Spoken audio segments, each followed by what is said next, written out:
2 minutes. We still have 2 minutes. We'll wait for the audience to settle down. We will start dot at 4 p.m.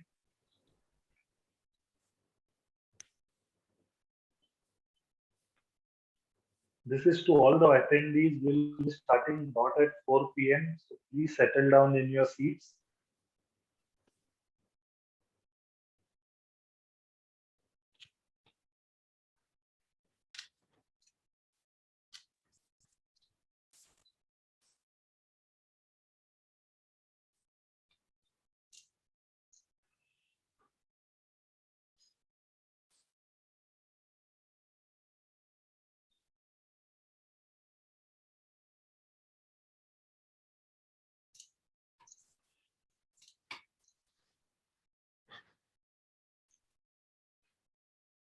One more minute to go.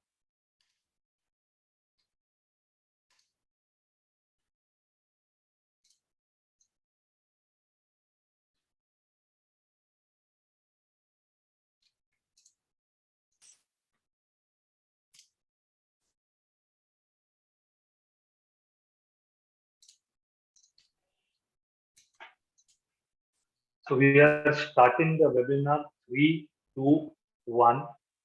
A very warm welcome to all the delegates to the episode 2 of season 2 of the IWET series.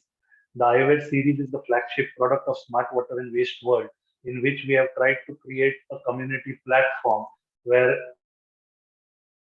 professionals from the water and the wastewater sector across sectors can learn from experts, get their questions answered, and learn from experts from across the globe. It gives me immense pleasure today to welcome Mr. Keith Cans, Consul and Senior Trade Commissioner for the Consulate General of Canada, who is going to deliver the opening remarks for us today at the IWET series.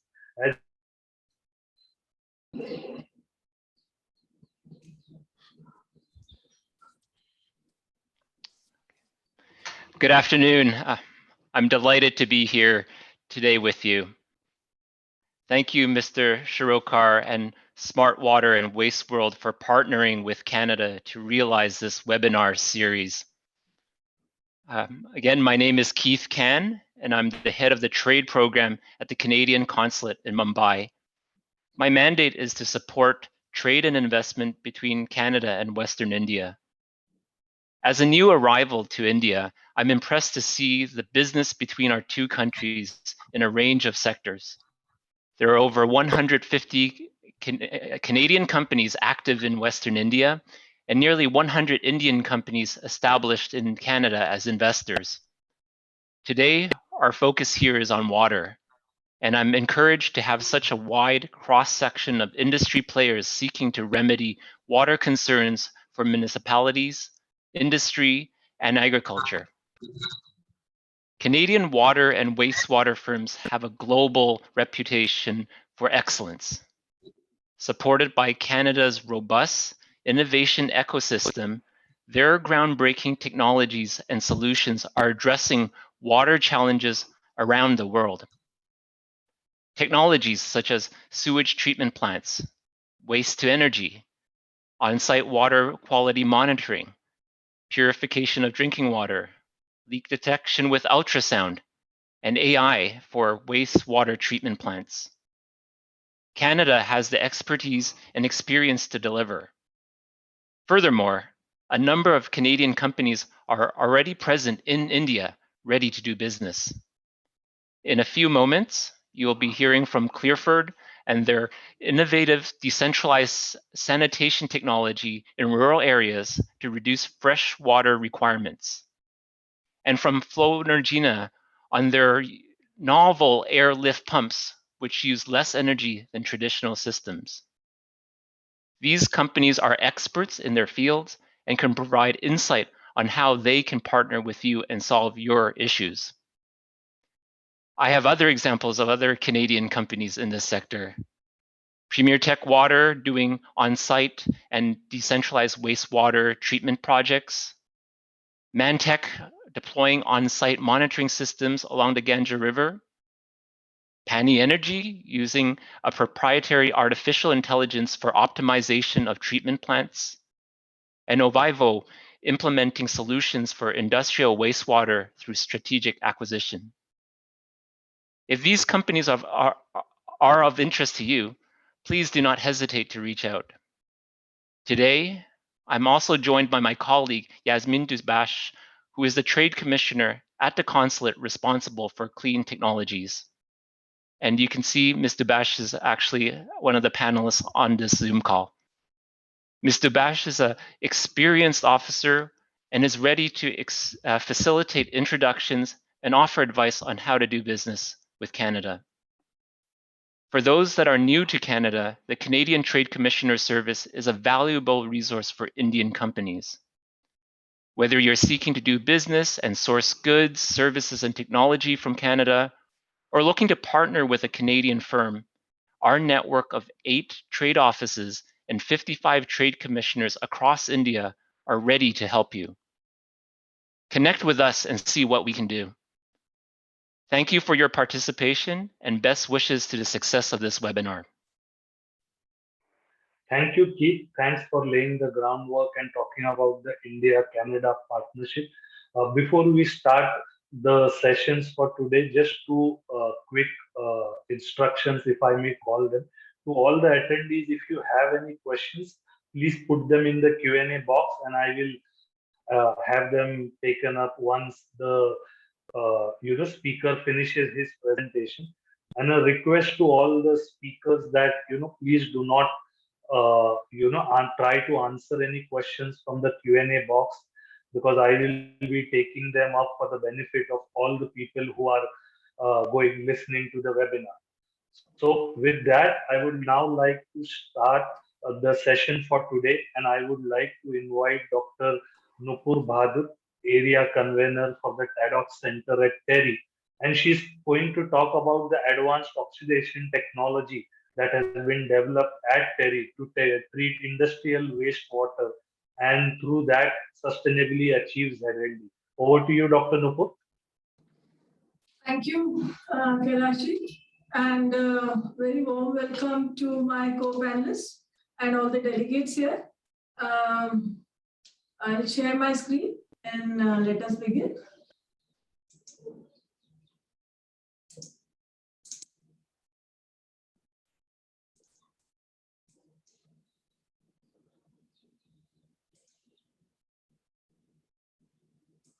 Is my screen visible? Yes. Yes, it is. Yeah. I'm making it full screen. Somehow it's not there. I'll just have to start this way.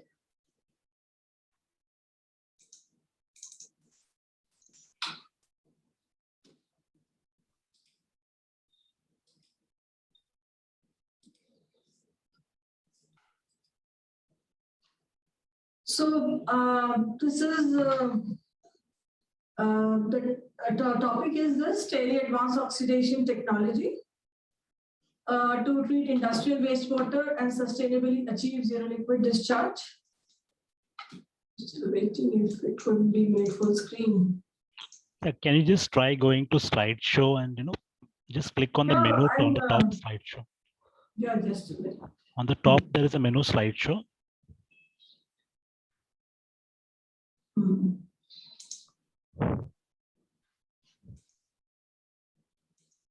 Yeah, is it fine?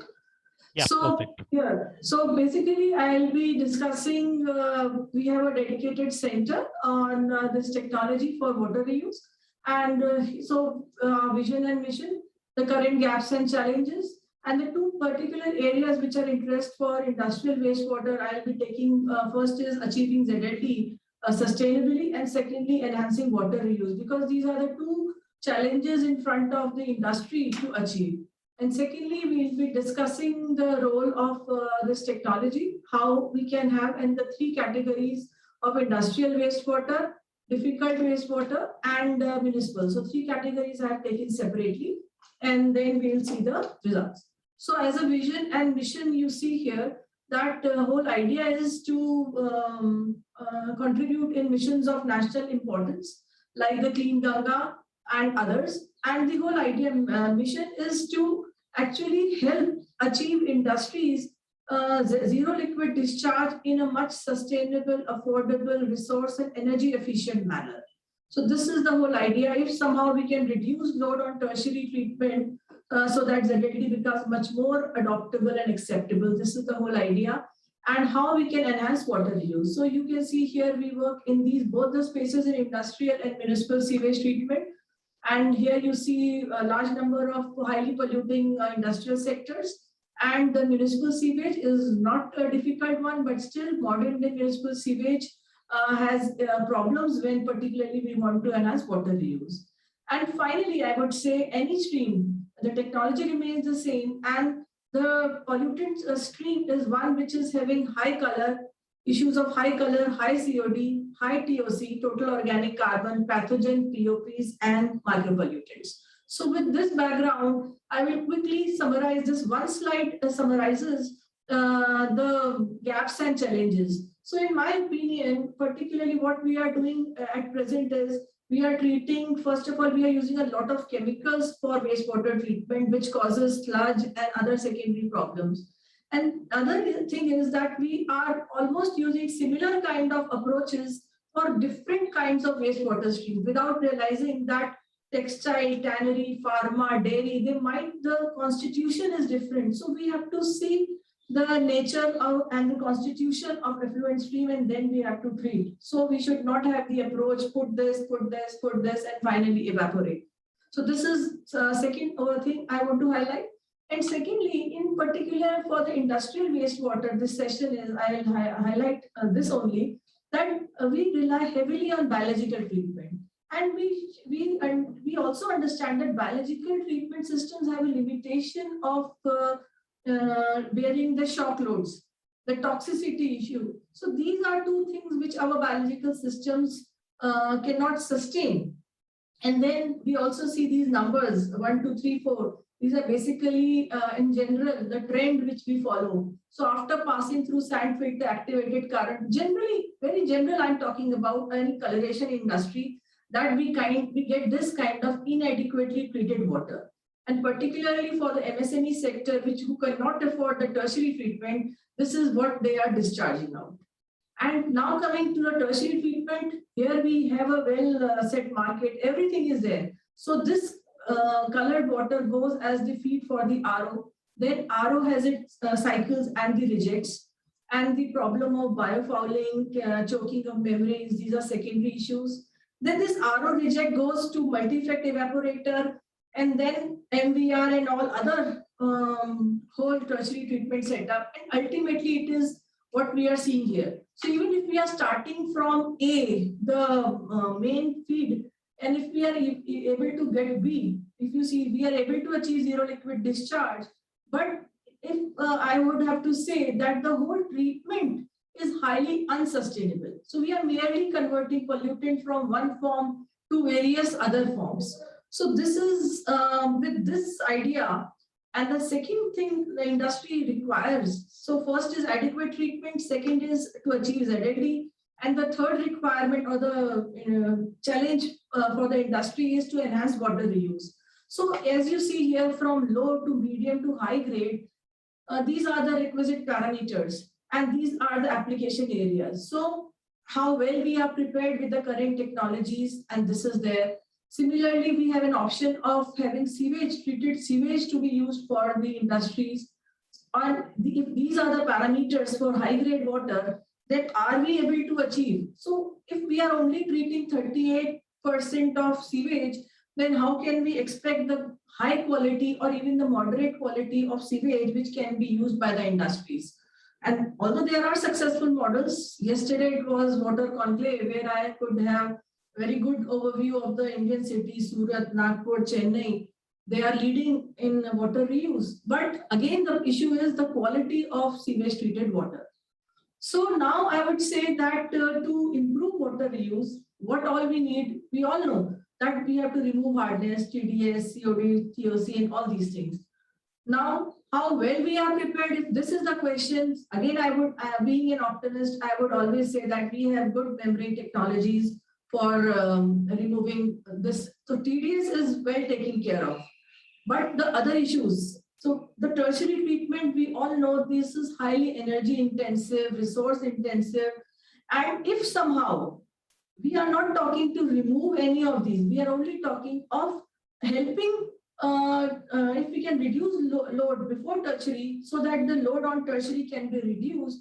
This is the whole idea of our technology platform. So now I'm talking particularly of the color issues or the COD or the dissolved organics, which, because this is ultimately, so we have biological treatments systems. But again, as I said, they have the limitations. So here come the role of advanced oxidation in enhancing water reuse, in adequately treating water, and what all we are looking forward. So what is an AOP? Advanced oxidation process is a very simple thing. Any process which generates hydroxyl radical is termed as AOP broadly. So you can see here already in market, we have various AOPs, chemical AOPs, and these are depending on the source, they are termed. So if chemicals are the source of hydroxyl radical generation, it is termed as chemical AOPs. Likewise, if light radiations and chemicals are used, it is AOPs, sonochemical, electrochemical, likewise. So we are working in this particular photochemical advanced oxidation area. And here also we already have fenton, photofenton, ozonation, peroxidation, all these are already existing in market. But what novelty is there, we are using photocatalysis for the first time in the country. And here we have 3 patents and registered trademarks. And we have utilized this simple concept, the simple science for real wastewater treatment. So in this, on the screen, you see here the basic principle of photocatalysis, UV. So we are using particular nanomaterials which get self-activated in the presence of UV light. You don't require additional chemicals. So being semiconducting in nature, these materials in the presence of UV light generate hydroxyl radicals, as you see here. And these hydroxyl radicals are the ones which acts as oxidizing agents, and they degrade a complex pollutant molecule into smaller molecules. And further, you can see towards the end, finally, a pollutant molecule is mineralized. So just see the efficiency. We are actually treating the pollutant, we are targeting the pollutant and actually solving the, trying to solve the problem. And that simple science has been integrated for the first time in real wastewater treatment. And this technology is Terry Advanced Oxidation Technology, we call TEDOX, has been developed from DST, Department of Science and Technology, Ministry of Science and Technology, Government of India funding. And you can see here, the number of stages are reduced.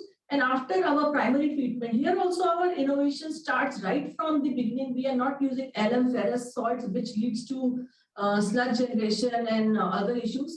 So here with novel formulations, our aim is to reduce TSS 90% there so that it comes to secondary stage. Here we are mixing suitable nanomaterials, giving contact time aeration, and we have a product which is a reactor through which this effluent is passed and having suitable UV light radiation, and there both the photochemistry principles apply there. And after the suitable reaction time, the nanomaterials are separated at source, recovered, regenerated, and reused up to a large number of cycles with same efficiency. And finally, water is left for point use. So if required, it can go for tertiary treatment, but in many cases, TEDOX treated water is sufficient for many applications. So now quickly going with the other benefits. So you see these hydroxyl radicals which are generated through this technology, they are 10⁹ times faster than ozonation. So we have an option here that if we are using ozonation anywhere, this is a better option than this. Then we are able to completely achieve the mass balance. Then since these are non-selective, means they can target a large number of compounds, and therefore this same technology can be applied to different effluent streams. This is the reason. And also since UV is there, so bacterial inactivation, anti-biofouling, and these are already taking place, and waterborne pathogen inactivation is also there. And this is the reason without any biological treatment, we are able to achieve substantial reductions in BODs. And now with that background, you can see here that industry is using high, this is particularly the high TDS and high COD streams, you can see here. So this is what industry is currently doing. So we have a highly resource and energy intensive systems. So we have to identify that where this technology could find place in this complex scenario. Next is, when you see here, this is another approach. What we can do is, in particularly, I'm talking about industrial wastewater only, that we come across industrial wastewater and toxicity analysis.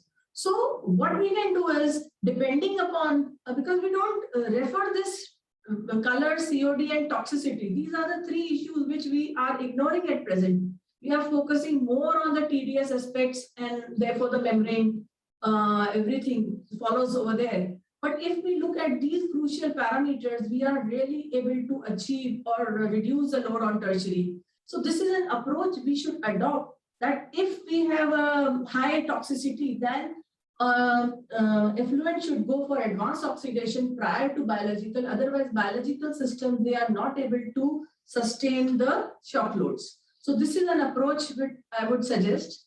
And now with this, all this background, I'm quickly coming to the case studies. So first set is for the industrial wastewater. And as in the prior slide I have shown you, so what we have done after doing a lot of work, we have categorized our work that for a particular stream, we can integrate this technology either at pre-biological, post-biological, or at polishing stage, or in some sectors, which is not required. So first you see here that this is an example where we are using it at a pre-biological. So this is an effluent from a chemical industry. This is highly phenolic anisole stream from anisole plant. And this was highly acidic water, which was going directly to the biological system. And biological systems couldn't bear the shock loads. So if we can have TEDx intervention, and you just see the time of treatment, and also the color reflects the phenols are degraded, and the BOD by COD ratio actually suggests the improved biodegradability. So you will see in most of the cases that biodegradability is improved by 4 to 5 times. So now this kind of TEDx treated water can go for the existing biological system. So this is our intervention. Second category is from the oil and gas sector. Here, as such, directly water is coming to us, and here this is direct TEDx treatment in 3 hours. And you can see the water quality parameters. Next is where we can apply it at a post-biological stage. So what we can do here, so what we can do here is that this is an effluent from a pharmaceutical wastewater. And here you can see this is biologically treated, this is tertiary treated, and this was going into the Ganges. The day company gets the notice, they come to us, and this was our intervention. In 3 hours, you can see the change in the water quality parameters, and these are the results. And all these results are NABL tested, third-party validation. We don't do testing, apart from regular. So next Dr. is... Nupur, you have 4 more minutes. Sir. So here, similar in the case with tannery, we can apply at post-biological stage. Here, BOD is increasing because the recalcitrant organics are converted to the biodegradable component. This is from slaughterhouse. And particularly now I'm coming to textile very quickly, that for individual units, we have worked and we have found that for individual unit, you do not require any additional treatment. TEDx is just sufficient. Whereas for a CETP level, you can integrate TEDx treated water from the parameters. You can see that you can, this is a work which I have published in our policy brief, that for a CETP, you can integrate TEDx at a pre-biological stage, and rest you can follow. And when we compare our technology with other AOPs, you can see the results, and with the at the corner with the same nanomaterial. Difficult wastewaters are the ME condensates to close the loop. And here you can see the examples. Various, we have done a lot of work in this area.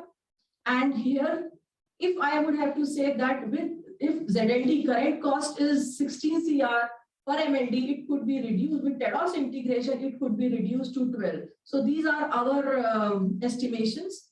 And lastly, we have worked, this is a municipal sewage.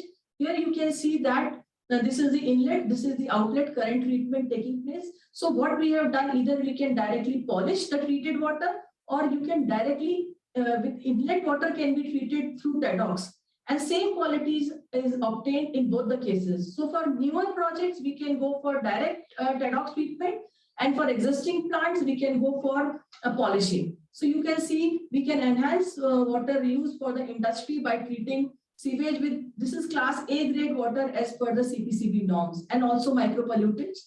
And when we compare our technology with other, you can see in terms of BOD, COD, color and turbidity. As compared to different technologies, this is the power requirement, this is the area. So footprint is very less. This is and the treatment time is reduced, highly reduced treatment time, which means we can augment our capacities of treatment. And finally, I am concluding that with the same technology, application areas are wide, truly a clean and green technology, water quality, efficiency, high efficiency, small footprint, and robust system. And this is the first 10 KLD functional plant. This is a recently developed technology. We are at TRL 7, and now we are open for technology transfer and pilot installations.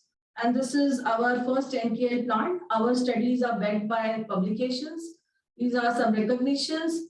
And this is the policy brief we have. And this is a TEDx Technology Center for Water Reuse, which we have, and I'm heading. And this technology has been chosen under Namami Gange program for various streams across the Ganges. And this was there. And last is that recently Ministry of Science and Technology has made a press release on this technology. And finally, I would say as a way forward, we welcome industries for pilot trials. Stage 1 is when you can send 50 liter sample, we can test and demonstrate the result, feasibility. Stage 2 is when we can run the effluent in our plant. And stage 3 is when we can have an on-site pilot. And also we are open for technology and trademark license agreement. Thank you so much for your patient hearing, and I'm open to questions. Thank you. Thank you, Dr. Nupur. We do have some questions for you that have come up. Immediately at the start of the session itself, one of the questions from Anthony Fernandez was that, can you explain what is difficult wastewater? So difficult wastewater we characterize very separately. These are the ME condensates. These are the ones which are at the end of the loop. If we really want to achieve ZLD, industry faces the problem of ME condensates, because here the low boiler streams also get condensated in this. So the color and the COD and the parameters still remain. So therefore, we have separately characterized them as a difficult wastewater stream. So all these condensates, ATFD condensate, ME condensate, we have characterized as difficult wastewater. We have an anonymous question. It says, why is it important to measure TOC in water? And what happens to storm water if the TOC is too high? Okay, so first question, TOC is important because total organic carbon. This is the problem of color, which we see in most cases remains, is basically because we are not able to treat the organics, the dissolved organics or the recalcitrant molecules which are present there. We are not able to break the bond. So TOC is a measure of that organic, dissolved organics in an effluent stream. So therefore, if we want to enhance water reuse and if we really want to reduce COD, we should also look at the TOC. And second question is regarding stormwater. We have worked a lot on open drains. We have also worked on enhancing reuse for the wetland treated water. So in all these cases, in STP also, various cases we have seen that if we are able to remove organics, dissolved organics through advanced oxidation, we can tremendously enhance the water reuse potential, and the quality of water can be used by industry for high-end application. Thank you. So, Dr. Nupur, one more question from Sunil Kumar is any electrical energy required for TADOX operation? Any electrical? Electrical energy is required for TADOX operation? Yeah, definitely. See, this is, we have to understand it is science. So we have any other effluent treatment plant, we have pumps, we have machinery, we have piping, we have blowers, and also we have a photocatalytic reactor having UV light radiation source. So here, so everything, it requires all our electrical components. So definitely power requirement is there. Okay, Ravindra Dhapola has asked two questions. One, he says, can TADOX be retrofitted in any existing ETP? And two, do you have any details of any company using it? Pardon, second question? Second question was, any company using TADOX currently? Yes. So first question is definitely this is the USP that TEDx can be integrated, retrofitted in the existing systems. So this is one thing. And secondly, also it can be taken as a stand-on option as well. And second question is we have our consultancy partners and Perfect Group. It is an MSME company. And they are the registered MOEFCC's environmental consultants. So since 2019, we are working with them, and they have taken this for commercialization at small stage. And now, since technology is full-fledged developed and running at a pilot, now we seek big companies, big wastewater treatment companies for technology transfer and implementation. Thank you. Dr. Nupur, I'll take one more question. This is from Ashutosh Muzumdar. He's saying, what is the difference between first stage of diluted, undiluted biodegradability analysis and its second stage? Question is not clear. Can you please repeat? It is, what is the difference between first stage of diluted or undiluted biodegradability analysis and its second stage?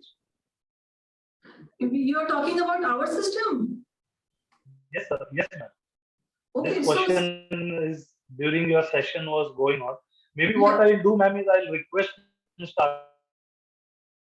No. What I understand, if he is talking about our system or in general, I can answer it. That if he is talking about diluting streams, biological. So what is happening currently? Industries, they are mixing their sewage as well, or even partially treated sewage with the industrial effluents. So that could be one possibility I think he is asking. And if you are talking about stage 1 and stage 2 in my presentation here, so stage 1 is the primary treatment, what we do with coagulation and flocculation. So science remains same, everything is same, only the innovative component or the new component is stage 2, which we have come up with this photocatalytic approach just before the RO, before the tertiary, so that load on tertiary can be reduced. Okay. Divya Dash is asking this question, Dr. Nupur, is how is TDS removed by TADOX mechanism? How? Can you please repeat? Your voice was broken. How TDS is removed by TADOX mechanism? Yes, very good question. There are two aspects on TDS. First is if you want to ask what is the limitation of the technology, every technology has a limitation. So TDS more than 10,000 or above, 10,000 or 15,000, this is the limitation because these salts, they compete with the light radiation, first thing. And secondly, now coming to the question how it removes the TDS. So in all our cases with our studies, what we have observed that 30 to 40% TDS is only removed with TADOX alone. And the reason being that these nanomaterials also acts as adsorbents.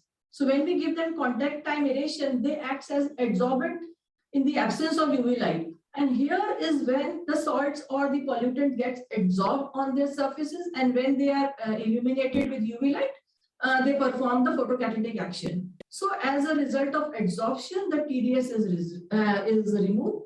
And next, when you separate, third part of the answer is when you separate nanomaterials, suitable filtration systems are used to separate nanomaterials. So there also TDS reduces. So that's it. Thank you, Dr. Nupur. We still have a lot of questions, but what we will do is that Yes, sure. I'll be open to. where we will take up all these balance questions that have come up during your presentation. So I would request you to please wait for some time. Yes, I'll remove the.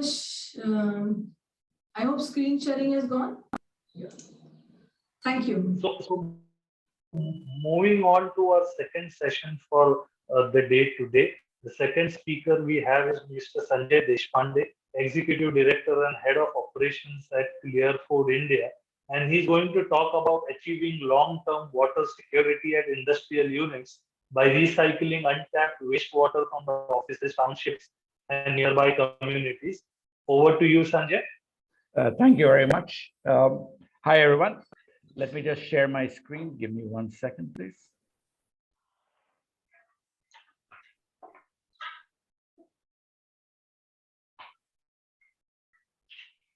All right. Assume everybody can see my screen now. All right. Clearfood is a Canadian company. We have been in India since about 2012. We have a unique proposition, so unique, in fact, that during the lockdown, December 2020, the Solar Impulse Foundation out of Switzerland gave us the Efficient Solution label for a rather unique technology. Basically, everybody knows if you are running an industrial unit anywhere in India, you have an issue not just of how to get to ZLD, but how to ensure you have enough water to run your operations. What happens if you want to expand? Will you get enough water? So what we have done is develop a technology that at a much lower OPEX and somewhat lower CAPEX, we can collect, transport, and treat all the domestic wastewater either within your unit or in neighboring communities and take it into your unit for reuse. This entire process will help you improve your water balance. It'll help you improve your long-term water security. What a lot of companies have come to us and said is that, we really didn't have a problem until the first year we had a water shortage in the area because of rainfall fluctuating. Then we found that everybody was supplying water to the villages and we were being cut off. And we suddenly had to go onto tankers or scramble to find sources of water. So we are trying to ensure that doesn't happen. It's a very easy to operate system. We estimate, based on a couple of projects that we have done and I've designed for recently, that operation and maintenance costs could be as much as 70% less than a mechanical system. CapEx will also be lower, between 10 and 20% for the smaller size projects, and maybe a bit more for the larger ones. And wastewater can be treated to whatever reuse standards you require. What's the potential? Based on some projects that we have looked at, just to take the domestic wastewater. If you have an industrial unit with a residential campus or just offices and toilets and all, and a canteen, it could be anywhere from 50 to 200 KLD that could be recoverable on a daily basis. A lot of units nowadays, while they focus on ETPs, and as Sama said, they take some of the sewage and put it into the ETP. A lot of the sewage actually goes into soak pits scattered around the campus. Then if you source water from neighboring areas, the amount of water can increase significantly. We are currently designing a project for a unit that requires almost 500 KLD. So the potential is there. And we'd like to do a little bit of helping you on that. One other thing is, if you're in an area such as, say, Andhra or Rajasthan, other parts of India where you're getting groundwater, that's not a sustainable source for very long, because as you go deeper, your TDS is increasing, and that's going to affect your machinery at some point. If, on the other hand, you are sewering the community next to your unit, then that water is low TDS water supplied by the government. That water automatically helps you a lot. So what is our system? Well, it's a decentralized, centralized system. That's the only way I can describe it. It's decentralized in the sense that we do primary treatment at source. But it's centralized in the sense we have a sewer network that goes to a centralized STP. Now, how does this work? Well, this is designed for the Indian market. If you think about most of India, wherever you've gone, you will have seen open drains, soak pits, septic tanks, all sorts of things being used. The reason that a situation like that exists and most towns don't have sewer systems is because there's not enough water supply to flush the sewer network. So the solids tend to accumulate and cause choking and raises the operation and maintenance cost of your network. We get rid of that. So how do we do it? Well, the first stage of ours is these underground anaerobic biodigesters. These are scattered throughout the community. They can be for individual houses or clusters of houses, larger ones for buildings. Into that, all the gray and the black water is taken. In that, we digest the organics and we trap the inorganics. So the only thing that leaves these tanks is the liquid component. Now, when only liquid is leaving, you don't have to really worry about slopes or choking, things like that. So you have a very shallow, low slope sewer network without manholes. It's a solid free sewer. All of that then goes to your treatment plant. Since the solids have been taken care up front, your treatment plant has to do less. So the operating cost goes down significantly. And that is what we have been finding. We have already installed this system in anything from small villages in remote areas to factories, where we have collected all the water from all the toilets, changing rooms, showers, things like that, and canteen as well. And we are recycling it for their process requirements or for landscaping on their campus.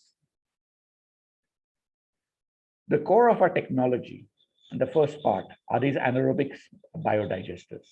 In size, they would be similar to septic tanks, but with a difference. You'll see there are no baffles inside. What we did was we took the incoming water and using the head pressure itself, created a very gently mixed zone where just the pressure alone, no mechanical parts, no chemicals, no cultured bacteria is used in our system. This gentle mixing allows anaerobic bacteria that come from the human waste itself. We don't add any bacteria to come in contact with fresh sewage every time fresh sewage enters the tank. The organics get digested over a period of time, depending on what the organic material is, and the inorganics settle out into a layer of sludge at the bottom. Our oldest operating system in India was commissioned in May 2016. This is at a tribal village near Baroda. It's operating perfectly fine even today. And the villagers are themselves operating this system. After 5 years in tanks that are on average 1.4 meters deep, there's about 10 centimeters of sludge at the bottom. And most of that, remember, this is a village context, is soil, sand, various things like that, and a significant component of plastics, small plastic items. So this is what this device does. It controls the flow and creates this mixing zone. At the opposite end, at the outlet, since we had these tanks, we decided to create another device. This is what we call a peak flow attenuator. Since we had this tank, we basically converted the tank into a mini equalization tank by reducing the outlet size. Now that does two things. By reducing the outlet size, no object larger than the outlet hole can enter the pipe network, helping us become a solid-free sewer. On top of it, as it's at the top, fewer items can enter. The third thing, and most important, is by creating this mini equalization tank, we basically buffered the flows. So in the mornings, when the maximum usage is, instead of having a conventional sewer that's designed to handle that maximum load, and then not handle much during the afternoon and at night, we allow that level in the tank to rise in the morning, drop in the afternoon, rise in the evening, drop at night. So we control the flow out, which basically means our pipe diameters are much smaller. And that saves you a lot of time in executing a project. So when it comes to our pipe network, instead of a conventional system where you have steep pipes and pump stations that pick up that slurry and manholes every 10 to 30 meters, in our system, because the digesters, you have a pipe network which has a very gentle slope, 0.2%, because it's only liquid, and liquid will flow with gravity. End result, for every kilometer run, you're having a drop of 20 centimeters. There's nothing. If you have a pump station, and you usually have it at the STP, but if it's a large project and you have multiple pump stations, your pump station is only picking up liquid now. So your entire operation cost of that pump station changes dramatically. Simple submersible pumps do the job. So your cost of electricity drops dramatically, maintenance drops dramatically. Your sewer line maintenance drops dramatically. There are no manholes in our system. And if you think about it, if you look at the Indian context in the monsoon, part of the problem that sewers have in the monsoon, people open lids to allow flood waters in. They bring a lot of debris which causes choking. In ours, that will never happen. We do have one new feature, because this is a sealed HDP pipe network to prevent airlocks. At 80 to 250 meter intervals, we have HDP cutouts that come to the surface to facilitate airflows. Also, in case there's a problem ever, and since 99 in Canada and 2015 in India, we have never had a problem. But if there is, all you have to do is go upstream to the next HDP cutout and pour water in and flush the sewer network. It's as simple as that, the maintenance. So this is what the difference is. In terms of excavation, much less. This is, for example, a 90 mm HDP pipe with laterals going to various houses. It's only a meter down. Very easy to lay, very fast to lay. Typically in our projects, the pipe network is the fastest item to lay. Instead of a conventional slurry-based pump station, we have a manhole-sized pump station with submersible pumps because they're only picking up liquid. And these are our HDP cutouts. They're the size of an inspection chamber. Very simple, easy, low maintenance technology. For the final treatment, while we have installed mechanical plants, we currently, in partnership with Vision Earth Care, are using a modified soil biotechnology unit on our plant. Why? Because we are getting very good quality water out of them at a fraction of the operation and maintenance costs. The picture on top is a 17 KLD unit in a village. The one below is a 50 KLD unit after our system at a factory. You can see with that, all you do is pick it up, pump it up. Think of it as a vertical gravel bed in simple terms, but it's a little bit more complex than that. But the technology, you put the sewage on top of it. And remember this, in our case, we're only getting the liquid component. So there's no sludge handling, there's no bar screens, nothing like that required with our system. So you wind up with much lower operation and maintenance costs, power consumption a fraction of what it would be, no chemical usage, reduced wear and tear of parts, basically the pumps, no sludge handling or very low sludge handling, and a much smaller STP as well. Down below, we combine this at an industrial unit with a UV system to show you the kind of results we are getting. In red is the standard that particular unit had to meet. And as you can see, we easily met those standards with our combination system of the Clearfoot 1 with a modified SVT. How are units looking at this solution? They're looking at it from two different perspectives. One from a CSR perspective and the other from a corporate sustainability perspective. Both have pluses and minuses. If you go with a CSR model, you can put in the entire system using your CSR budget. But then, since you can't directly benefit under the CSR Act, you will have to pay for the STP maintenance and purchase the water from the panchayat. So that's a pure CSR model. If you do a 50-50 model, maybe build the toilets, bathrooms, the biodigesters, the pipe network, take it to the outskirts of the village. And from there, take it to your STP and you build your own STP and do the operation and maintenance with it in your plant. So this would be a half CS and a half CSR model, perfectly allowed. Then there's the Swachh Bharat model, which is toilets, bathrooms. Instead of soak pits, you have biodigesters. And then the entire pipe network, STP and operation maintenance goes under your capital budget, under corporate sustainability. Or as we are doing with some projects, and we have now done 4 and about to do 2 more, which are pure infrastructure, entirely under corporate sustainability, where the entire thing goes under the sustainability budget in the capex spot, because the plant looking ahead, not 5 years, not 10 years, 20, 30 years, when you have thousands of crores invested in a plant, for a few crores of water, why take a chance? So a complete CS model where everything is done under corporate sustainability, and only the CSR people come in to help handhold the villagers, etc., and explain what they're doing. So the entire thing goes into that budget, and you are basically getting a 365-day source of water that you were not using previously. That was previously just soaking to the ground, untreated. So you're environmentally conscious and you're helping your long-term water security in one go. That's the end of my presentation, and those are our contact details.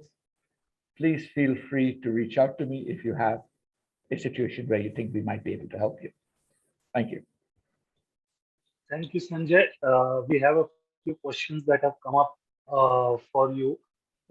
Anthony Fernandez is asking that in your solution, is there a mechanism to collect wastewater from the source and transport it to a central treatment facility?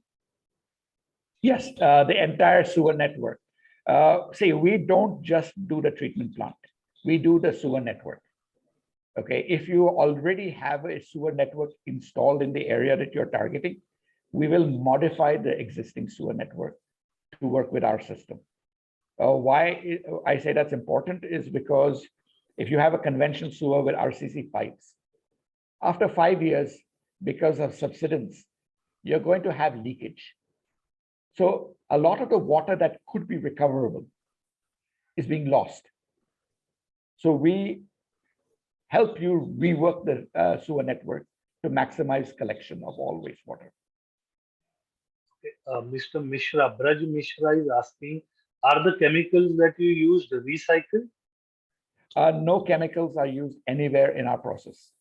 Not in the biodigesters, not in the treatment plant. We are a zero chemical, completely green technology system.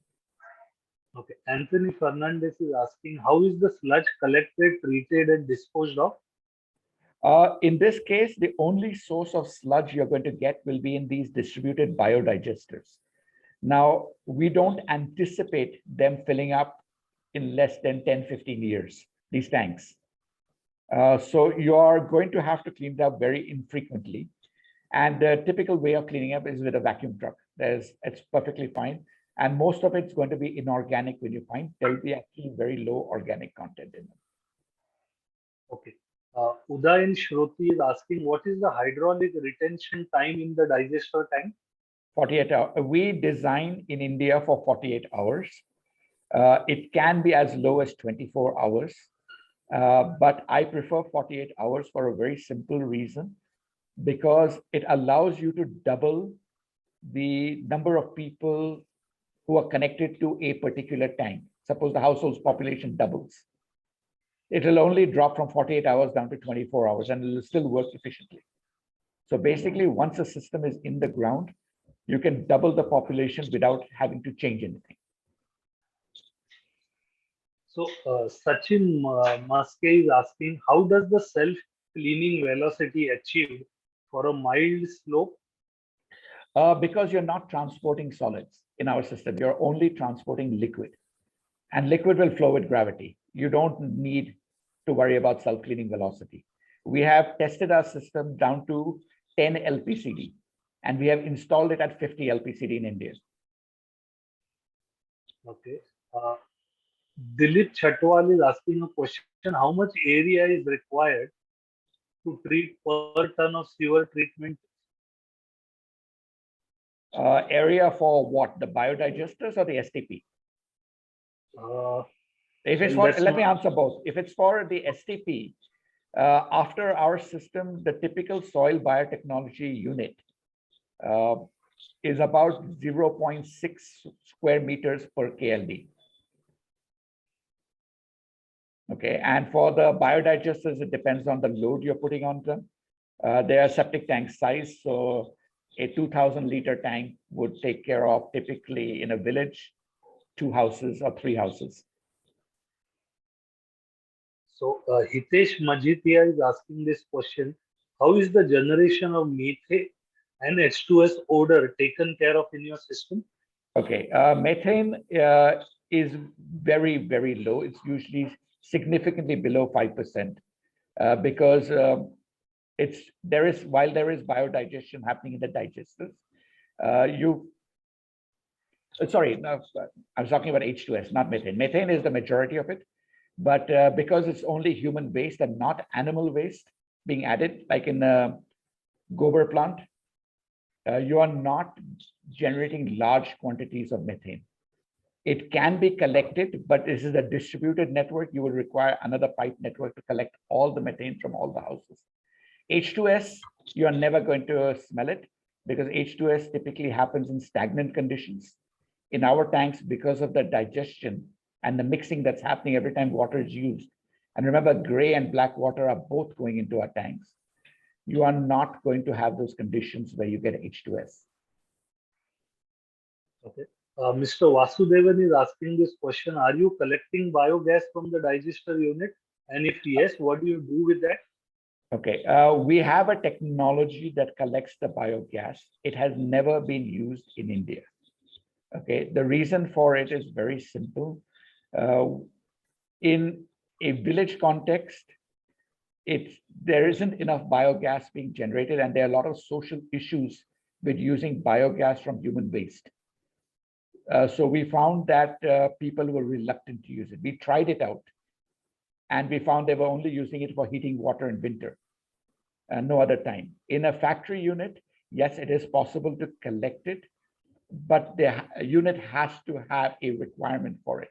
And to date, we have had no unit that has asked us to do that. Their interest is more the water than the small amounts of methane being generated. Okay. Omkar Gauridhar is asking this question. Out of multiple households in a vicinity, if we decide to go for your model, is it possible? Or do you have to have the complete network for the entire houses in that particular vicinity? Sure. No, you do not have to. The system is completely modular. You can do it for only a small area as per your requirements. What we would typically do is, keeping in mind future requirements, we would go ahead and design for the entire village, but only the main trunk near the STP would be made larger, so that in the case in the future, if you want to expand the number of houses collected, you don't have to dig up and reinstall the main trunk. But it's completely modular. We have one project, again near Baroda, where a village of 500 homes is being done over 4 years. 3 years are over, and next year will be the last year. So it's perfectly modular. It can be expanded as required. Anil Kokare is asking a question. What is the period for cleaning the digesters? We honestly do not know. Based on data with us in Indian contexts today, we do not anticipate the digester will have to be cleaned out for before 10 years, if not more. The only data I have on this was a word of mouth study that Dr. Vinod Tare told me from IIT Kanpur. He had been asked to do it by Engineers India Limited to look at our system. He said that if it's pure biological material going into our digesters, he does not anticipate them having to be emptied for 30-year periods. If, however, what cannot be controlled is the inorganic content going in, and that's going to vary from house to house. So some houses may fill up their digesters earlier, and some may take a long time to fill up. It's just going to vary from house to house. Okay, I will take one more question. Sanjay Ajmal Hussain is asking this question: is by channeling the biodigester treated sewage water, how much pollutant load can be reduced in the CETP or the ETP? Typically, we find BOD, COD, TSS reductions of 60% plus in the biodigesters. Okay. Is Dr. Nupur there? I have a few questions for Dr. Nupur. And Kailash, if you don't mind, let me just say one thing. This is technology that I presented is not just for India. I saw a lot of participants from around the world. We'd be happy to partner with you to work anywhere. Thank you. Thank you.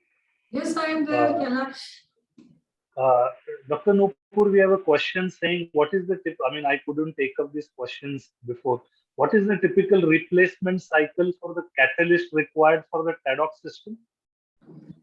So what we have been working for last 1.5 years is that for sewage, up to 3 months, with some top up, the material, the cycle remains the same material can be recycled and reused.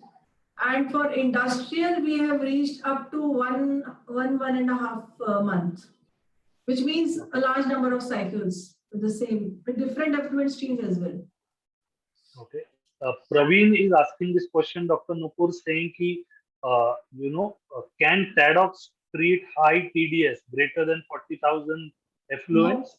No, this is already I stated that part of the limitation. So TDS is the limitation. So beyond 10,000, 15,000 TDS, we cannot have it directly TADOCs. And COD is no limitation.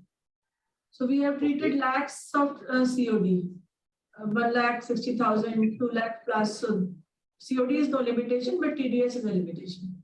So Kamlesh Palkar asking this question: can TADOC be used in all types of industries?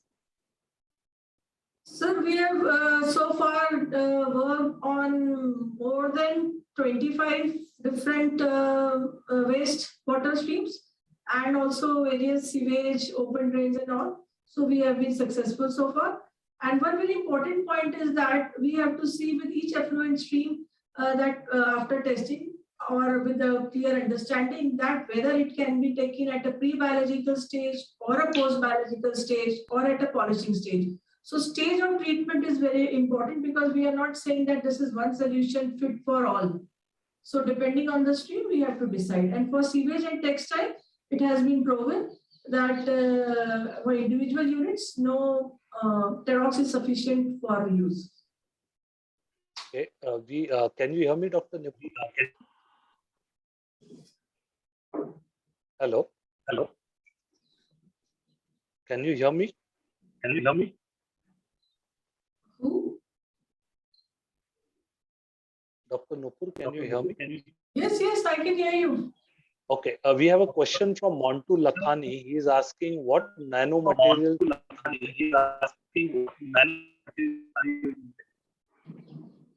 Kailash, probably your sound is breaking. Can you repeat the question? The question I have is what brands are you using? What nanomaterial we are using? So we are using various metal oxide nanomaterials and a combination of AOPs to supplement. Question from an anonymous attendee is, what is the brief procedure to perform TADOX? This is what I presented. The scheme process I have already presented. So you have a primary treatment with coagulation, flocculation, and then going for the TADOX treatment, having photocatalytic action, and then after separation of nanomaterials, water is left for the tertiary treatment or point of use.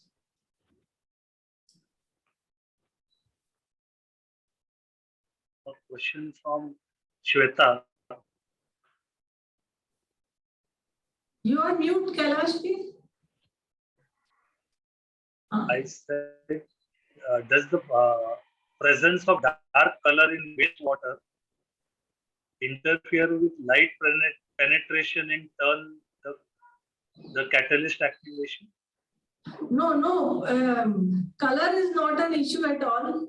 Only I said it is the salts. The TDS is the issue when it interferes with the light, when salts are high. Otherwise, color is not a problem. It is actually to break the bonds and remove the color. Okay. Dr. Nupur, we have a few more questions, but what I will do is, because we have shortage of time, I will send across these questions to you, and maybe you could answer them. Sure. Or if you permit me, while if I get a chance in between the discussions, I can reply to a few. Yes, ma'am. That is also perfectly fine. So I do. Thank you. Moving on to our next presentation for the day, we have the latest developments in ZLD technologies from Mr. Sajid Hussain, Chief Operating Officer for Tamil Nadu Water Investment Company. Over to you, Dr. Hussain. Thank you, Kailash. Good afternoon, everybody. Happy to see quite a diverse kind of participants, including from India and abroad. Hope my presentation would be of interest. Please let me know if you are able to see the presentation and you are able to hear me also. Yes, so we are. Okay.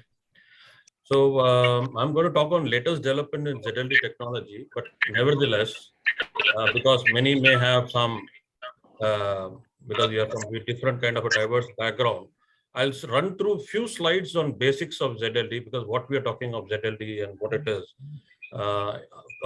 We would like to know that the Environmental Protection Act in India doesn't have ZLD defined as yet. So it is only through some of the pollution control boards giving a direction, or the court orders that are there are for environmental clearances when it comes up for establishing new units. ZLD has been directed. So there is no rule or statutory provision for ZLD. But there has been some attempts made to define ZLD, and I'm making here one definition from the Central Pollution Control Board made in 2015, which talks about absolute recycling of the permeate and converting it finally into the wastewater as permeate and residue finally in a solid form through concentration and thermal evaporation.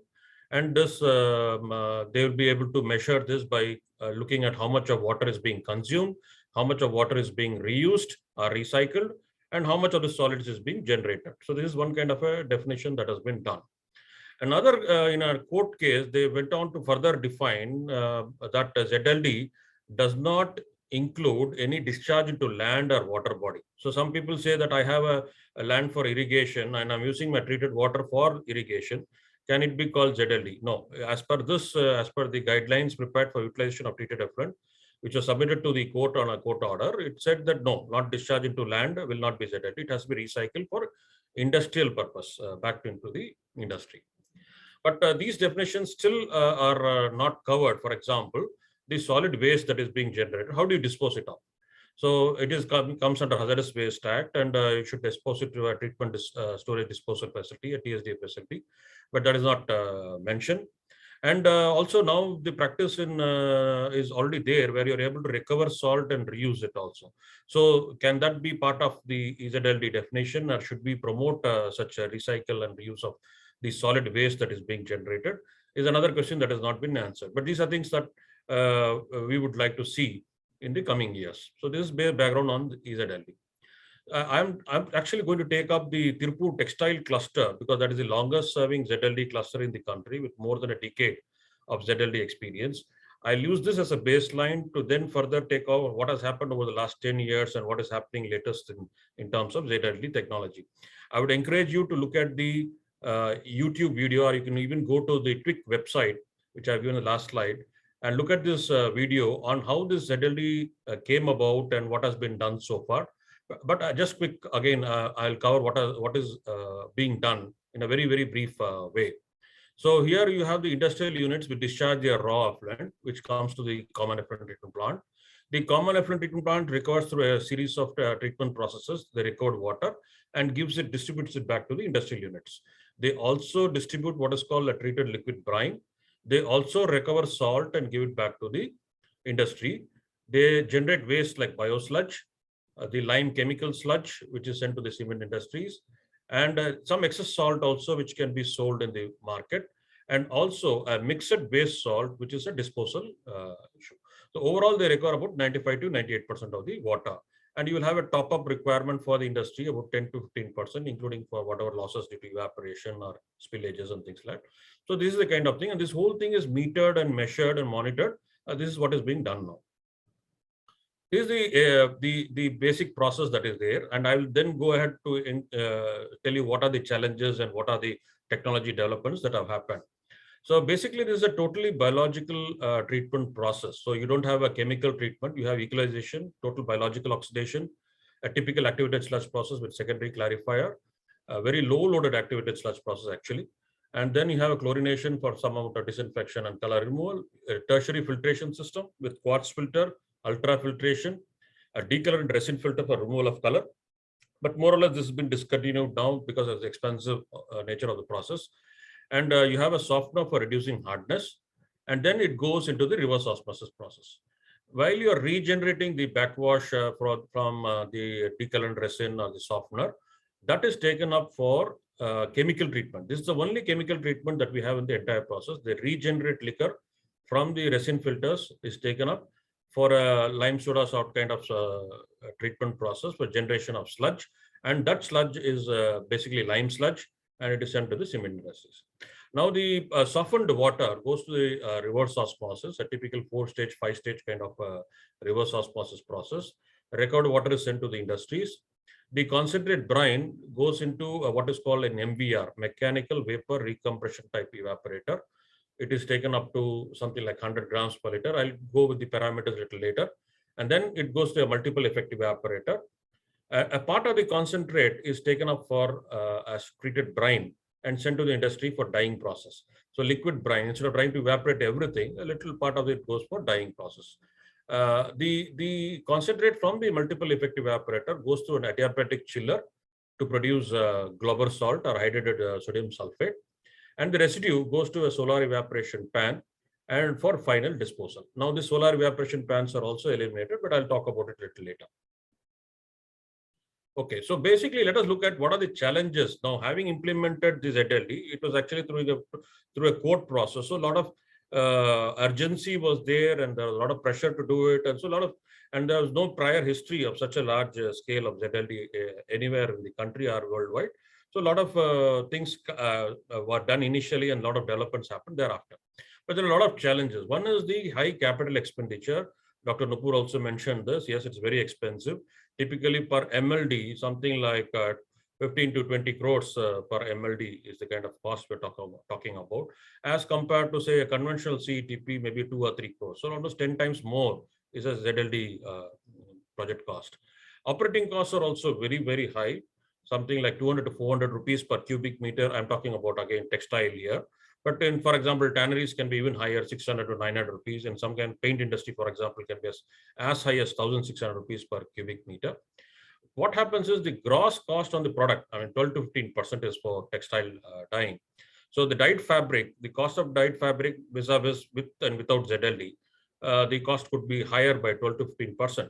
But in terms of finished product, it is still lower. It's less than 1%. So in terms of garment, for example, or in terms of a finished shoe, it will be less than 1%. But the absolute cost of operation is very, very high. Conventional CTP may be something like 30 or 40 rupees, or maybe 60 rupees, but this is 200 to 400 rupees a cubic meter. So again, we recover 95 to 98% of the water, but also we are currently able to reuse or recover 70 to 80% of the salts in the wastewater in the form of TDS, which comes, we are able to recover.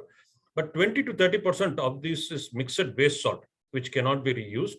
And a huge amount of this salt is today accumulating in Tirupur, for example, and many of the tannery clusters also, wherever ZLD has been implemented. And this has become a disposal challenge because salt is hygroscopic, corrosive, and a typical TSDF cannot handle that kind of a waste. And you cannot store salt for a very long time also, mixed waste salt too. So this is one particular challenge. The other challenge is, of course, the energy component. I mean, it's an energy guzzling system, ZLDs, and consume a huge amount of power in terms of electricity and steam. For example, textile, we said 28 kilowatt hour per cubic meter, and this contributes to almost 50% of the operation maintenance cost. So you look at it that whatever be 200 or 400 rupees of O&M cost we're talking, 50% is towards energy. So there is a lot of requirement to reduce this cost, to reduce the overall operation maintenance cost. And another aspect, a way to look at it is the thermal evaporation. That is, you have your MVR and multiple effect evaporators. These again contribute to almost 50% of the operation maintenance cost, and they are the major energy guzzlers, and you need to focus on these to improve on the technology. That's what we did finally. And the other challenge is that while the economical competition part of it, because for somewhere in Pakistan or somewhere in Indonesia or in Vietnam or in Bangladesh, when ZLD is not there, then our products with ZLD may be not so competitive, and how this also needs to be addressed. Okay, so we spoke about thermal evaporators as being one of the major energy guzzlers. I already spoke to you, and I said the operating cost on feed basis for MVR or multiple effect evaporators is typically like 450 to 600 rupees per cubic meter. It contributes to 50% of the operation maintenance cost of a ZLD plant. Typical problems are scaling, because you have hardness. When you go to such high concentrations, you have scale deposits. Because of very high amount of salt concentration, particularly chlorides, corrosion is also a big problem. And they are not very reliable. You'll have frequent downtime also. So one of the earliest things we did way back in 2011 is develop this technology called treated brine reuse technology. Because in the dyeing process, they actually take this salt, put it into a bath, and prepare a solution based on the color requirement. For very deep colors, they go for very high salt concentration. For very light colors, they go for lighter salt concentration, and they add the color dye into this one and do the dyeing process. So said, instead of giving them crystallized salt through a thermal evaporation process, if we give them as liquid itself, will they be able to use? And we tried this on a large scale basis, with initially piloting and a lot of trials. Because computerized shade matching is done. And if the fabric is spoiled and the color you have patches or anything, then the fabric cannot be sold. And because most of this goes for export, the quality requirements is a big challenge. But we could prove that day in and day out, despite change in product mix, in a typical CETP, you have different industries doing different kinds of dyeing processes, different colors being used. But you have to produce consistent quality of permeate from the RO. Also, this brine also has to be of consistent quality. So there are some kind of a challenge, and we produce this treated brine technology, where this brine is also distributed through a pipe network, and the industries use this. So this is one thing, and by this we reduce almost 50% of the evaporation requirements. So this is one particular thing that we did. Another thing that happened was, with the advent of ZLD, the high operating costs, industry started looking at their own production processes and how to reduce the water consumption. So one of the things that we did was to go for very low liquor ratio machines, soft flow machines, and all that. So earlier, when they started the ZLD process, they were at something like a winch, using winches 1:16 liter liquor ratio. They finally have now come down to something like 1:5, 1:3.5 kind of liquor ratio. So one of the things that has happened is the concentration of pollutants go up, because you are using less and less of water. So initially, when we started with the process was something 7,000 to 8,000 milligram per liter of TDS, which went up to 10,000 to 11,000 milligram per liter of TDS. So we had to look at how to further improve the recovery process, how to modify the reverse osmosis system, other than addressing the challenges of high cost of evaporator and MVR. Another thing that we looked at is adding a more reverse osmosis system and ultra high pressure reverse osmosis system, which I'll explain in the next slides. So this is one thing we did. The initial RO system had brackish water reverse osmosis, BWRO, and seawater RO. It was a typical 4-stage RO where 6 to 7 grams per liter of TDS was concentrated up to 30 to 35 grams per liter. But the increase in TDS to 9 to 10 grams per liter, we had to remove the brackish water RO and also go in for a seawater RO. We modified the system. And we could go up to something like 50 grams per liter of TDS in the typical 4-stage reverse osmosis system. So this is one thing that we did. So this modification, actually, this is the kind of, so we had a 50,000 milligram per liter of TDS, a permeate TDS of less than 500. And we added 70 to 75,000 with the additional reverse osmosis system. And this took another 3 to 4 kilowatt per hour of cubic meter of power, a low flux operating system, less than 10. So this is an additional reverse osmosis system that we put up and to achieve the change in the product, in the feed quality. Okay. Sajid, we have 5 more minutes. Yeah, I'll quickly run. So the other issue was that, okay, MVR, we used to concentrate up to 100, 110 grams per liter. So we looked at, can we do it with reverse osmosis systems? At that time, when we started, the maximum pressure requirements, the 65 to 70 bar seawater RO only was there. But thereafter, membranes have been developed, including seawater RO and disc tube RO, which can go up to 100, 110 grams bar pressure. And we could produce something like 100, 110 grams per liter of brine concentration without the need for MVR. So what happened was we compared this with MVR and this, we saved a huge amount of money. Operating cost from 538 rupees to 91 rupees is a typical case study that we did. And in terms of power requirement also, from 30 to 35 kilowatt per cubic meter came to 3.44 with no steam requirement. So this was a huge saving that we did. The other challenge I mentioned to you about was the salt disposal. So about 20% of the salt is a mixed waste salt, and we looked at how to separate this. So we came up with 2 sets of processes. One was selective crystallization. In this process, we looked at using brine chillers for basically removing completely the sulfate, and then again crystallize the mother liquor, remaining mother liquor, and get a high purity sodium chloride. So something like 98% purity of sodium sulfate and sodium chloride, which can be both either used in the industry or sold in the open market. So this is something we did in collaboration with Central Salt Marine Research Institute. And this we implemented in a particular CETP, where finally you don't generate any waste salt. So this is running for last couple of years now. Another option we tried was using nanofiltration system. So we looked at this also. This is actually a mass balance of how much of salt recovery do, something like 97% of salt recovery happening here. And so this is the system where we put up a nanofiltration system. So we basically separate the sodium sulfate, which is a sulfate, which is a divalent salt, and chloride, which is a monovalent salt. So we have done that kind of a separation. And here also we are able to avoid waste salt generation. So this is another improvement that we looked at. High pressure nanofiltration membranes for this kind of an application. This is again a uniquely developed membrane based on a lot of piloting that many of the manufacturers like Hydronautics, DuPont, Suez, and Rochem, they specifically piloted for us based on the requirement and came up with this kind of a membrane. So these are the kind of improvements overall we have done. And overall, if you look at it, what we have achieved from initial 12 kilowatt per hour per cubic meter, we have come down with the nanofiltration system, etc., 8 kilowatt per hour per cubic meter. The steam consumption also has come down. And from 350 rupees per cubic meter, we have now come down to 250 rupees per cubic meter. With the addition, this one that we don't generate any. And another interesting development that has happened is membrane distillation. Here, basically, you can, because the steam requirement is not there, you need really hot water, 90 degrees. So you can use solar thermal systems to generate hot water. And when you couple this with, and you can almost replace your multiple effect evaporators completely. And then the power consumption and steam requirements further come down. It comes down to 7 kilowatt per cubic meter. The operating cost also drops down to 155 rupees per cubic meter. We are actually doing 1 CTP in Erode based on this technology. In fact, what we are looking at is not only zero liquid discharge, but zero liquid discharge at zero cost. Actually, you may be able to earn some money, something like 18 rupees per cubic meter, and with no waste salt generation. So we are moving towards more and more greener technology, using renewable energy, and making it ZLD more and more sustainable.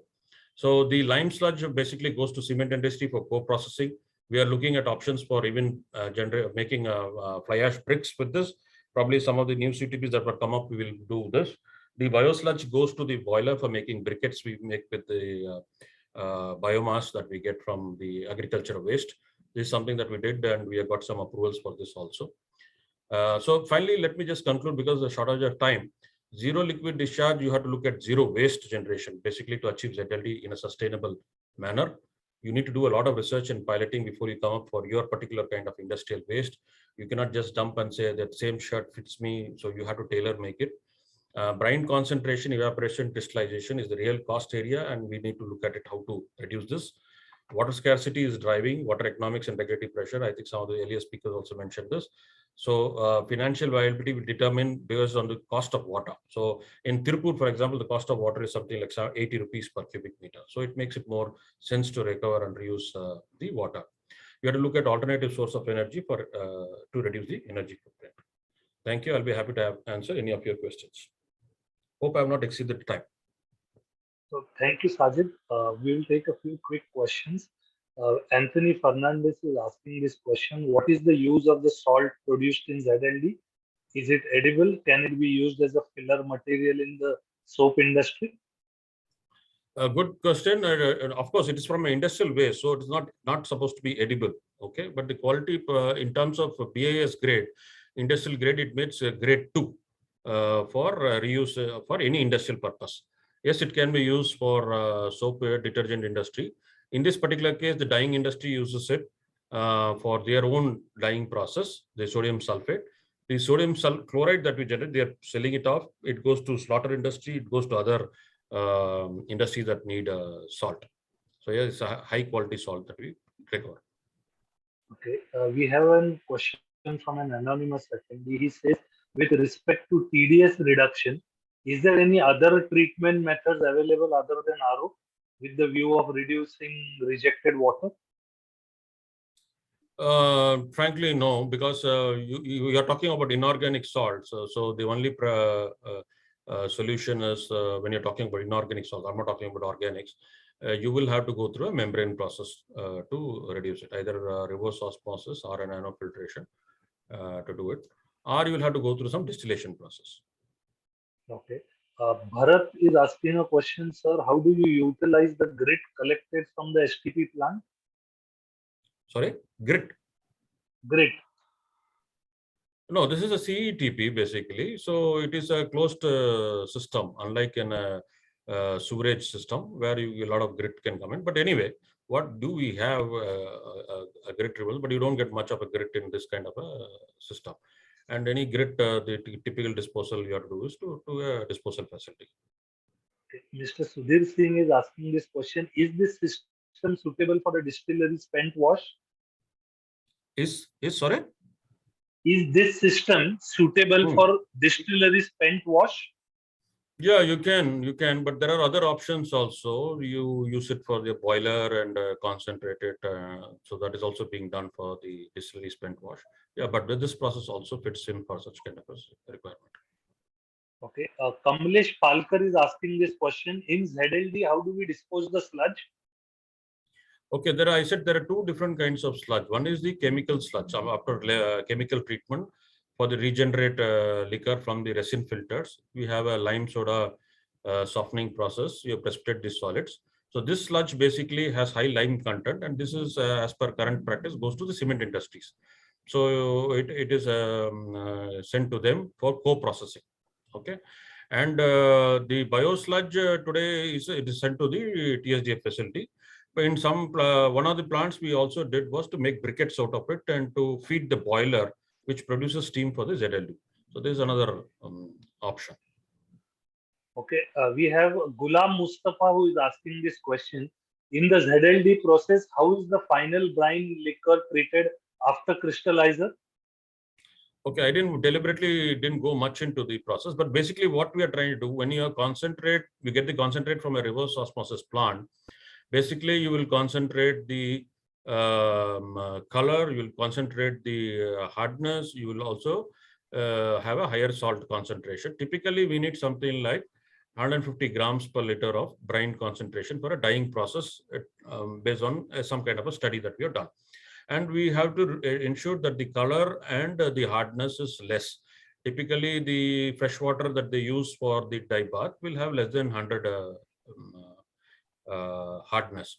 So we have to make sure of that. So what we do is we ensure a pre-treatment system is good enough to ensure very less color and very less hardness. And that is the brine that we give. Thanks, Sajid, for this presentation. We have a few more questions. I will take this up in the Q&A slot that is there after our final speaker. Sure. This brings us to the last session of our day at IWET Season 2, Episode 2. I would now like to invite Mr. Paul Subject. He's the CEO of Flonergia Inc. from Canada. And he is going to talk about his presentation, What is Moving Your Water? Over to you, Paul. Thank you very much. I hope everyone can see my screen. Please give me a thumbs up if you can. Yes, we can see. Thank you, Dr. Bahadur. So my question to all of you is, what is moving your water? And this video that you see in front of you today is some of our pumps operating not very far here from our office in Canada. So our story, a brief talk about our story, and my slide presentation is very short. Our company was incorporated in 2016 based on technology that was developed at the University of Guelph in Ontario, Canada. Our innovative patent pending FlowMove airlift pump technology is currently being sold around the world in aquaculture, agriculture, wastewater, and other markets. In India, Everett's Turbo is our exclusive distribution partner of our technology. The cost to move, as you know, the cost to move water is high, and it doesn't really matter what industry you're in. Pumps are very expensive and they use excessive energy. Parts wear and maintenance is excessive. And aeration, if you use that as part of your process, is inefficient.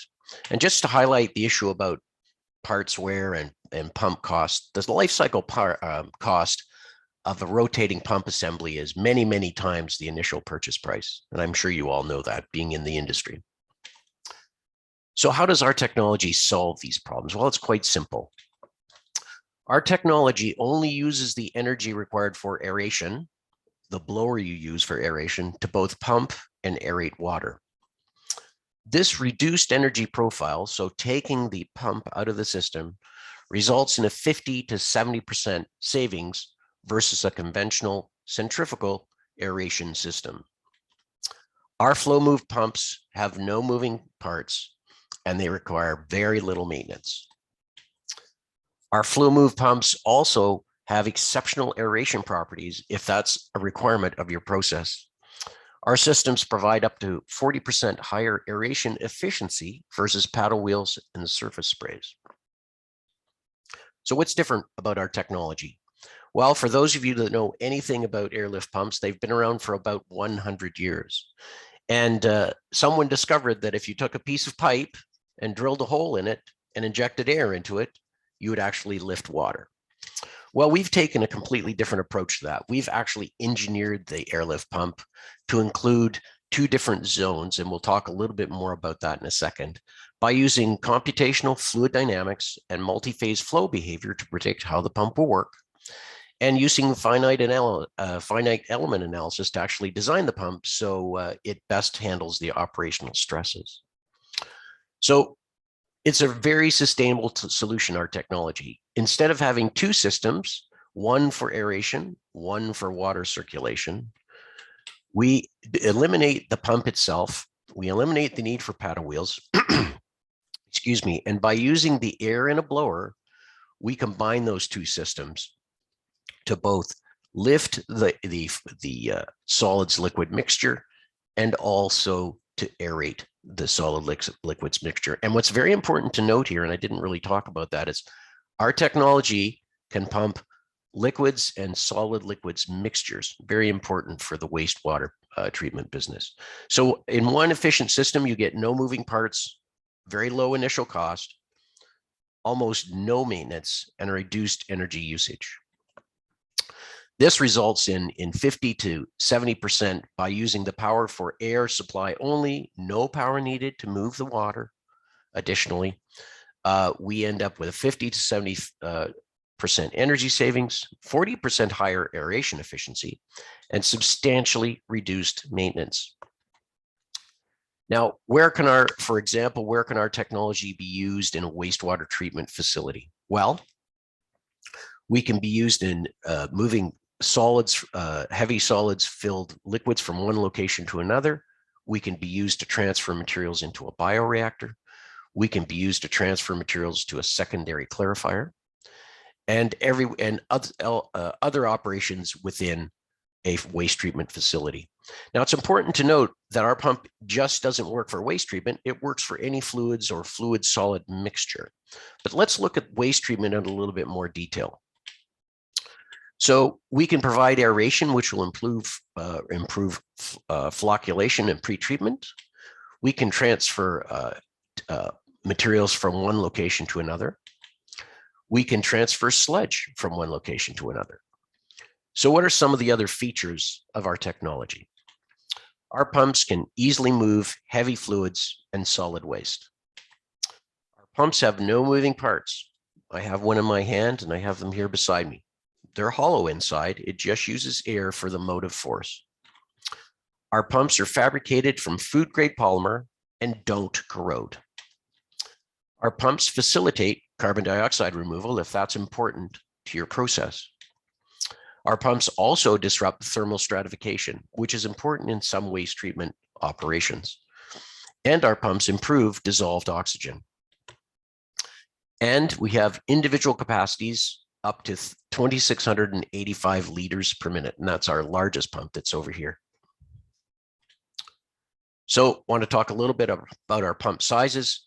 Of course, the smaller pumps, which aren't really the subject of our conversation today, the 1, 2, and 4-inch pumps are quite small.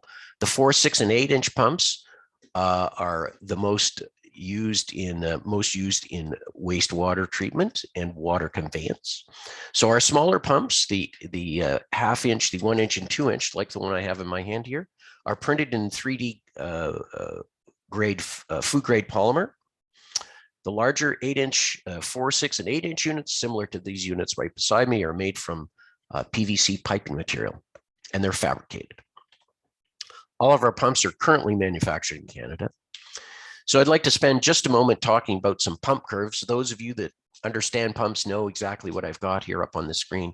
And these numbers that you see, these are the pump curves for each of our individual pumps. This is the smaller pumps on this side, and here's the 4, 6, and 8-inch pump. These numbers that you see and the curves you see is the efficiency ratio. And the highest efficiency ratio is really the ratio of where the pump sits either in or beside the tank relative to the top of the tank and relative to the top of the pump. So a 90% submergence ratio, which is this number here, 0.9, is the optimum flow rate for the pump. And so this chart really shows us the water flow rate on this axis and the airflow rate from the blower required to get that particular flow rate. So just to spend a bit of time on aeration performance, this table shows the Flownergia flow move pumps here at the top and the standard aeration efficiency, which is the aeration efficiency used to measure aeration methods. And you can see these different types of aeration systems: air stones, paddle wheels, pump sprayers, paddle wheels, vertical pumps, modified paddle wheels, scorpion jets, etc. You could see that our pumps, our 1, 2, and 4-inch pumps that we used for this particular study showed the most improvement in terms of 5.5 standard aeration efficiency. That's a very big number compared to all of the other typical competing technologies. And in summary, our pumps provide at least a 40% better aeration efficiency when compared to other options. And they're very compact, there's no moving parts, and they're very energy efficient. So just spend a little bit of time talking about where we are installed around the world. We have many installations around the world. In Canada, these are a few specific stories. We have a 40,000 gallon tank where we're pumping 3,600 gallons per minute. We use our larger pump for that particular application. In Chile, we have another aquaculture facility, an 80,000 gallon tank where we're pumping 9,600 gallons per minute. And in India, we have a wastewater transfer site where we've got a 10,000 gallon tank pumping 120 gallons per minute. Our approach to the market, of course, is we like to do some direct sales to local customers, and we do some technology licensing. But primarily, we work with consultants, engineers, system designers, and of course, our distributor, who happens to be in India.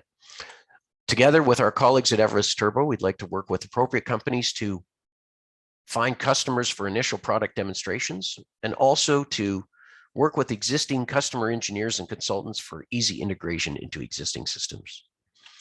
And that's my presentation for today. I really appreciate the opportunity to talk to you all, and I would be happy to take any questions. Thank you, Paul. So we do have a few questions that have come up. So one of the questions we have is, what is the capacity of the water delivered and the air supply? So that's a great question. The capacity of the water delivered, the maximum capacity of water that we can deliver is about 2,600 liters per minute, which is about 700 US gallons per minute.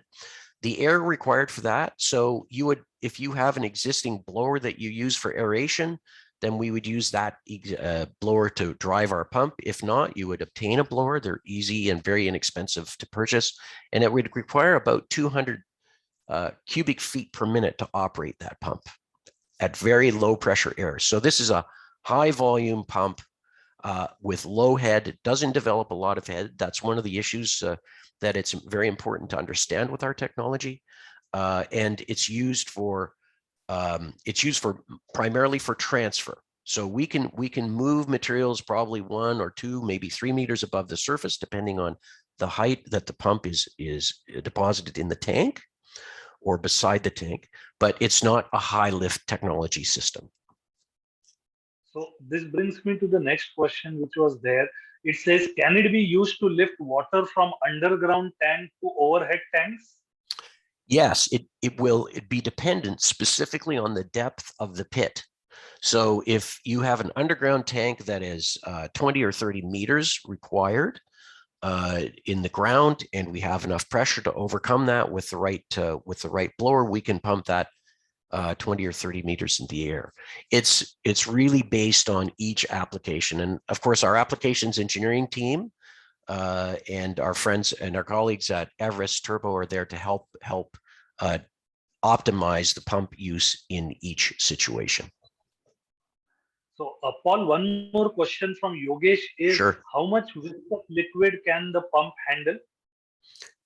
I'm sorry, Kailash, what was that, Kailash? How much viscous liquid can the pump handle? Oh, the pump is capable of handling all kinds of viscous liquid. And I'll tell you why, and we've pumped materials as thick as peanut butter, et cetera, et cetera. The pump is hollow. So because the pump is hollow, and you can see this is the 6-inch pump right here, because the pump is hollow, it's very difficult to clog the pump. So really you have to overcome the static pressure of the material that you want to pump, and with the right airflow, you can do that. It's not a high pressure air. It's just probably less than 5 PSI is what we generally use to operate our pumps. Okay, one more question from Rupesh is that, is there a limit to the size of the semi-solid or solid that can be, pushed through? No, it's provided it will go through the pump. We actually, in the aquaculture business, believe it or not, we pump fish. So if we can pump fish, we're only limited by the size of the interior of the pump itself. Okay, one more question is, will it use compressor or blower for lifting a water or a solid liquid mixture? That's a great question. So we generally like to use high volume, low pressure air as opposed to low volume, high pressure air from compressors. Now, having said that, if we have a very deep application, then we would need a little bit more pressure to overcome the atmospheric pressure of the water at that depth. However, we found that with our technology, blowers are quite capable of providing that airflow, and they do it very, very cost effectively. And they operate at extremely low energy rates. And so that's what we've used primarily for our technology. Okay, Mr. Ashutosh is asking a question, Paul. Does flow move work equally effectively against changing back pressures? Yes, actually. But remember that this pump puts out volume and not at a lot of pressure. So if there is big back pressure, if we're just, as I said before, our pump is very good at transferring into an open tank or pushing fluid down a horizontal plane. But if there's big back pressure, we will have difficulty overcoming that. Okay. Keitav Patel is asking this question, Paul. What is the maximum flow rate and head? That's dependent on the depth of the pump. The head is directly dependent and directly proportional to the depth it's put at. But the maximum flow rate for our largest pump is 700 US gallons per minute, about 2,600 liters per minute. Okay. Another question is, how is the pump capacity designed? Is it based on design flow or as per air required organic load reduction? It's actually based on the air required to move that amount of water. And if you look at our pump tables, and we will be distributing our technical data sheet afterwards to all of the attendees, you can pull off of the technical data sheet the actual flow rate and of air and the corresponding water output rate. Okay. Udayan is asking this question, what is the air pressure required to operate this pump? So blower-based systems with a typical regen blower operate at less than probably 5 psi, and that's sufficient to operate our pumps. Okay. Does the pump work with negative pressure? No. So typically in your experience, Paul, this question is from Mohammed. What are the parts that are usually damaged in pumps? Oh, in our pumps, we've had pumps in service for more than 5 years and we've never replaced any of them. It's actually a bit of a flaw in our design. We don't sell parts. So, you know, if the pump is struck by something, it can be broken, but because it's a polymer system. But quite frankly, we've never had any problems with parts repair in our pumps. Of course, conventional pumps, and I come from that business, have lots of issues with impellers and bearings and seals and all of those kinds of things. And because you have rotating elements, and the challenge with that is cavitation, also erosion, depending on the materials you're trying to pump. And of course, our pump doesn't have those things. So Anuj is asking this question, Paul, saying, what is the principle or the concept behind the flow-mo pumps? That's a great question. So the primary principle behind our technology is the buoyancy of air and water. So we basically create a piston of air that moves a slug of water through the pump, and we call that slug flow. And there's 2 ports in our pump, and that's a really great question. There's 2 ports in our pump. There's what we call the axial port and the radial port. The radial port is responsible primarily for the aeration of the system. The axial port is responsible for the actual pumping action. And we manage the amount of air going through both of these ports. If you want more aeration, you tend to go this way because, of course, you can only put 100% air into the pump. You can't put 120% air in. So by valving, with either ball valves or with solenoid valves, you can regulate the amount of air going through the pumping section or the aeration section to either go 50-50, 75-25, 75-25, whatever your desired requirements are for your pump to use. Okay. One more question, Paul, is there any possibility to use this pump to pump 5,000 liters per second at the rate of 5 m head application? 5,000 liters per second will be a challenge.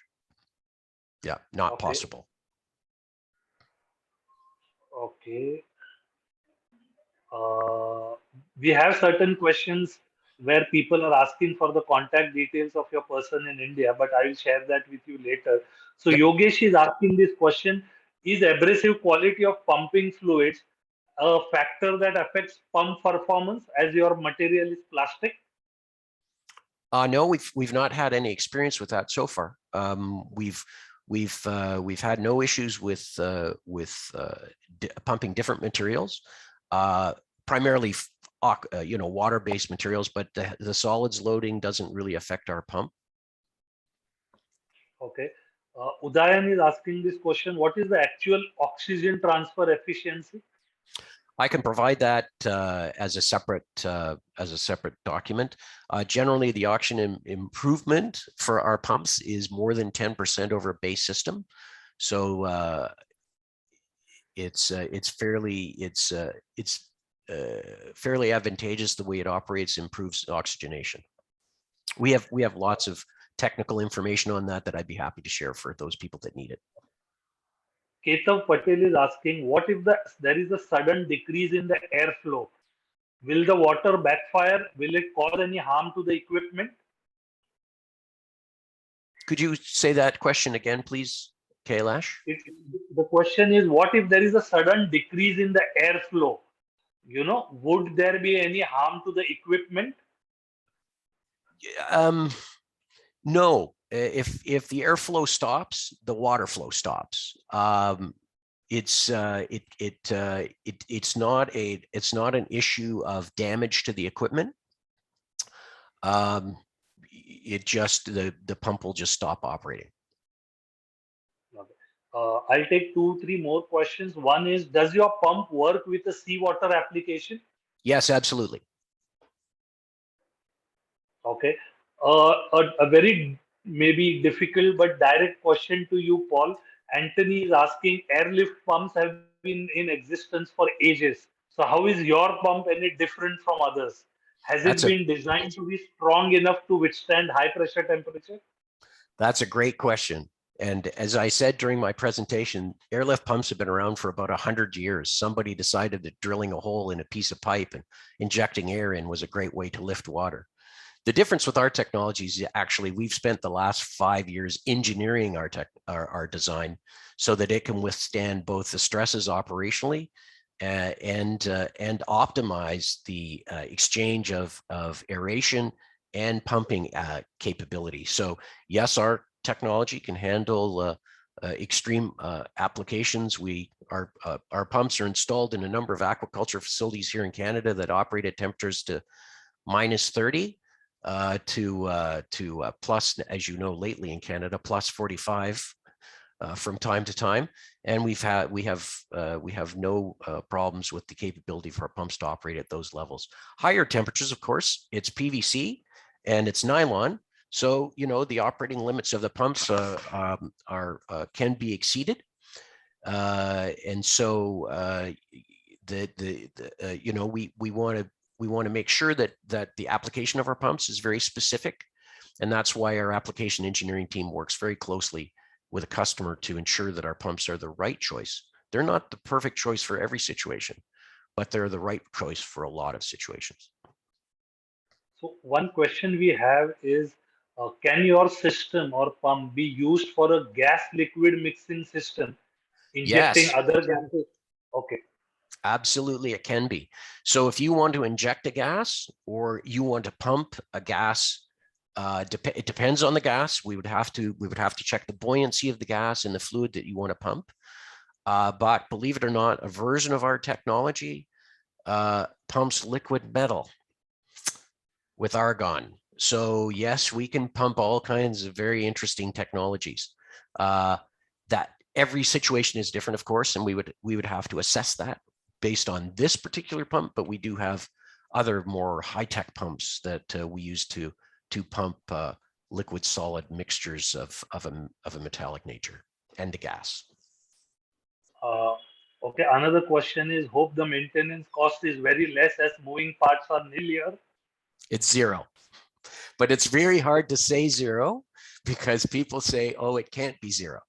So, you know, the pump doesn't have to really come out of surface for cleaning, because provided the air is clean that you're blowing into the pump, then there's no biomatter that actually accumulates in the orifices of the pump because you're pushing air through. As I said, we've had pumps in service for 5 years in aquaculture facilities and not had any issues with having to clean the pumps. But the pumps are easy to take out of service.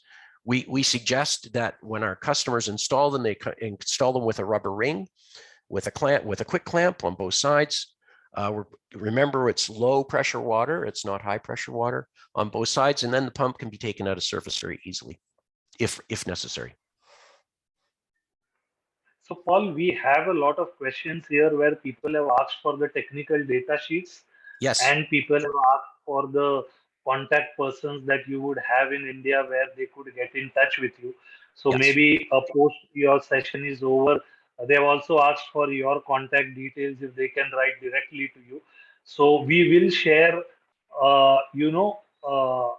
these, once you share with us the technical data sheets and your contact people in India, we can share this with the people who are attending this session today. Yes, you can. Please, Kailash, please share the technical data sheet that I provided, as well as my presentation. In my presentation, there's a link to my colleagues at Everest Blower, where they can be, where you can link to their webpage and contact them directly. Thanks, Paul. Thanks for taking time out. I know it is early morning for you in Canada, so thanks for taking time out of and sharing this wonderful presentation with us.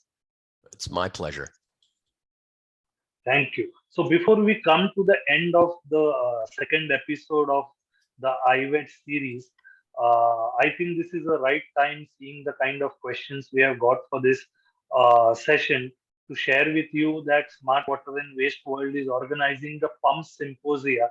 This is a one-day technical summit exclusively dedicated for pumping technology and the innovations that have come up in pumping technology.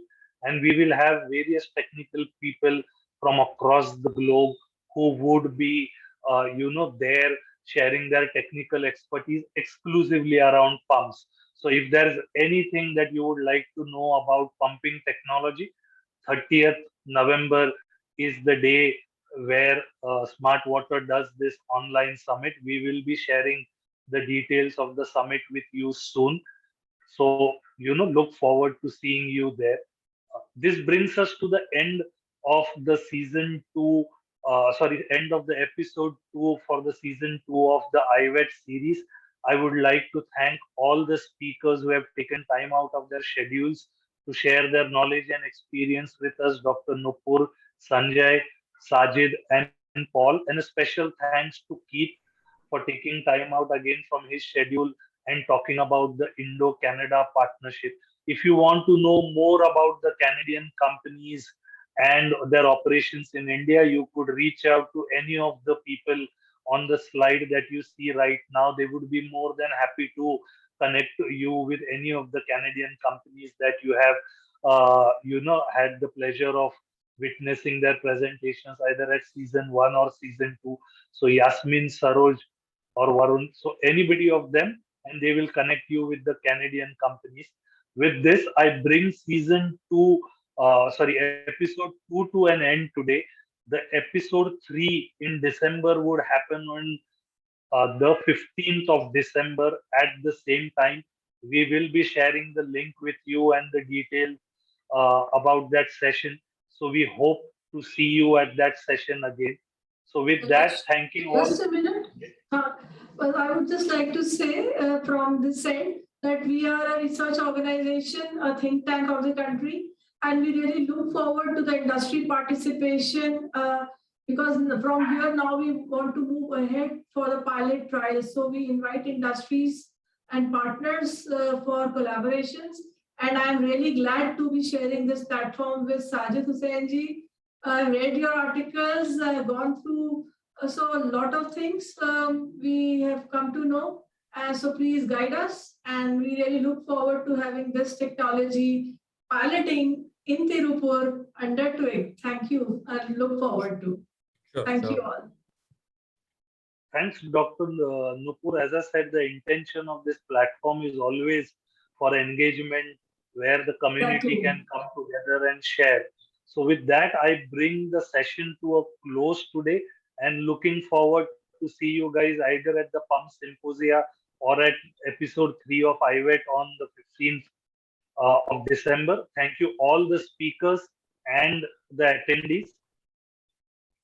Thank you. Thanks a lot. Thank you. Thank you very much. Bye-bye. Thank you. Bye-bye. Thank you.